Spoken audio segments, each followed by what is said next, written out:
राम राम साथियों, बेगू विधानसभा के अंदर टुकराई पंचायत के अंदर एक गरीब किसान की जमीन के अंदर, खाते की जमीन के अंदर भूमाफिया जिन्होंने गरीब किसान को धमका के उसकी जमीन के अंदर मिट्टी खोद के विधायक के इशारे पे इतनी दादागिरी, इतनी तानाशाही चल रही है।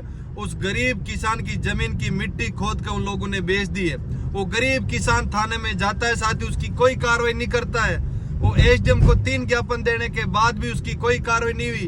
विधायक महोदय, आपको मैं बताना चाहता हूं कि आप इन गरीब किसानों से क्या लेना चाहते हो? क्या आपके रिश्तेदार को लाके बेगू में डाल रहे हो और गरीब किसान की मिट्टी को खोद के आप बेच रहे हो? ये गरीब जनता बेगू की आपको कतई बर्दाश्त नहीं करेगी। आपसे पहले क्या था, वो भी इतनी तानाशाही की थी। इस मेवाड़ के बच्चा जान चुका है आपकी तानाशाही को।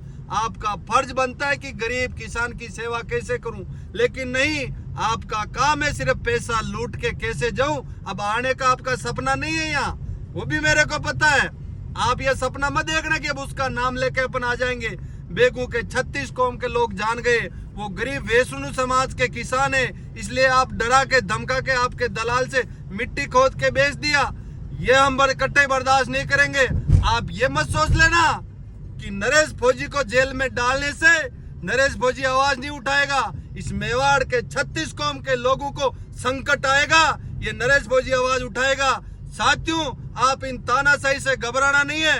इन प्रशासन के दम पे जो ये चाल चल रहे, इनको बहुत जल्दी ठिकाने लगाने का काम करूंगा। आपका भाई आपके साथ खड़ा है मजबूती से। साथियों, आप सभी लोग मजबूती से मेरा साथ देना। इन तानाशाही को नाक में नट डाल दूंगा। आप घबराना मत। 3 साल बाद आपके दरवाजे पे इनको धोख देना, वापिस आना है। वो जमाना गया राजाओं का, जो हम परमानेंट राजा रहेंगे। विधायक महोदय, 3 साल बचे, गरीब किसानों और नौजवानों के लिए कुछ कर दो। लेकिन आपकी मानसिकता गलत है। आप नहीं चाहते कि बेगू के किसानों का भला हो, बेगू के नौजवानों का भला। सिर्फ आपको जेब भरने की आदत पड़ गई है और जेब भर के विदेश में घूम रहे हो। साथियों, घबराने की कतई जरूरत नहीं, आपका भाई आपके साथ है।